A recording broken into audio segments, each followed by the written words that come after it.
குமரி மாவட்டம் தமிழக கேரள எல்லைப் பகுதியில் ஓட்டுநரின் கட்டுப்பாட்டை இழந்த கார் ஒன்று தலைக்குப்புற கவிழ்ந்த காட்சி வெளியாகி பரபரப்பை ஏற்படுத்தியுள்ளது. பாரசாலை பகுதியைச் சேர்ந்த 17 வயது சிறுவன் கடந்த 13ஆம் தேதி மாலை களியக்காவிலை நோக்கி தனது காரை ஓட்டிச் சென்றார்.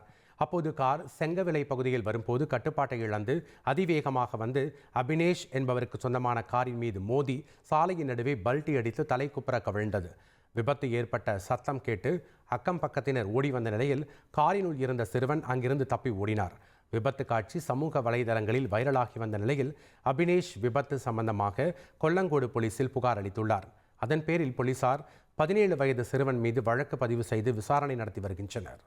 கோவை மாவட்டம் நீலாம்பூர் அருகே சாலையில் சென்று கொண்டிருந்த கார் திடீரென தீப்பற்றி எரிந்தது. காரில் இருந்த குடும்பத்தினர் உடனடியாக இறங்கியதால் அசம்பாவிதம் தவிர்க்கப்பட்டது. தீயணைப்புத் துறையினர் இந்த தீயை அணைப்பதற்குள் காரானது முற்றிலும் சேதமடைந்தது. இந்த சம்பவம் குறித்து சூலூர் போலீசார் விசாரித்து வருகின்றனர்.